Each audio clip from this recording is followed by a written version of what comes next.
కుటుంబం ప్రాణాలు తీసిన ఆన్లైన్ బెట్టింగ్. భార్య ఇద్దరు పిల్లలను చంపి భర్త సూసైడ్. బెట్టింగ్స్ కోసం సుమారు 50 లక్షల అప్పంట. వామ్మో. ఇల్లు ఎకరం భూమి అమ్మిన తీరని బాకీలు. సర్వీస్ రివాల్వర్లతో కాల్చుకుని ఆత్మహత్య. సిద్దిపేట జిల్లాలో ఘటన. ఆన్లైన్ బెట్టింగ్లతో అప్పుల పాలైన ఓ ఏఆర్ కానిస్టేబుల్ కలెక్టర్ గన్మ్యాన్ అట.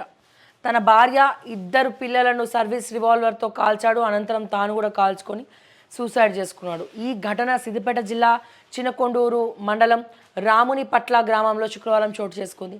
అత్యాశకు పోయి నేను ఇది చేయాలి, నేను అది చేయాలి, తొందరగా పైకి ఎదగాలి, లేకపోతే అది కొనాలి, నాకు ఇది ఉండాలి, కోట్లు కోట్లు సంపాదించాలి అనే అత్యాశకి పోయి ఈ చిన్న జీవితంలో ఏం కోల్పోతున్నాం అనేది ఆలోచించుకునే వాళ్ళకి, అలా ఆలోచించే వాళ్ళకి ఇది ఒక బెస్ట్ ఎగ్జాంపుల్.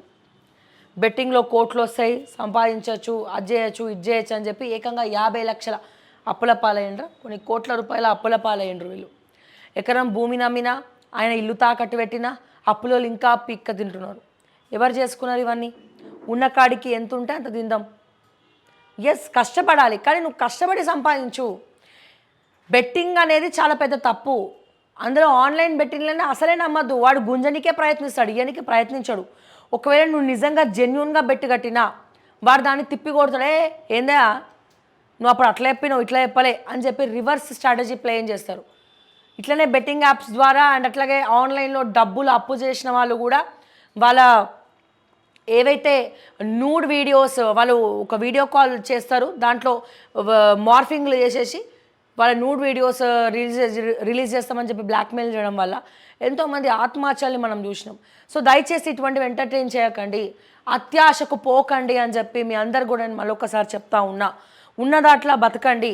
డబ్బులు ఎట్లా రావాలో ఒక మంచి దారిలో ప్రయత్నించండి, సేవ్ చేసుకోండి, క్రియేటివ్గా ఆలోచించండి, అంతేగాని ఇటువంటి తప్పులు చేయకండి.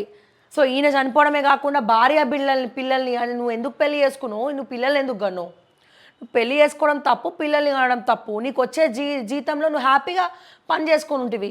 ఉన్న దాంట్లో మంచిగా ఆల్రెడీ ఎకరం భూమి ఉన్నది, సొంత ఇల్లు ఉన్నది, నెలకింత జీతం వస్తుంది, మంచి భార్య ఉన్నది, పిల్లలు ఉన్నారు, వాళ్ళతో హ్యాపీగా ఉండకుండా ఎందుకు ఇవన్నీ అత్యాశకు పోయి ఇవన్నీ చేతులారా చేసుకున్నారు? సో ఇవన్నీ వింటూ ఉంటే బాధ అనిపిస్తూ ఉంది. కానీ ఇవన్నీ కూడా ఎగ్జాంపుల్గా ఇకనైనా మిగతా వాళ్ళన్న దీన్ని ఎగ్జాంపుల్గా తీసుకోవాలని చెప్పి నేను కోరుకుంటున్నాను.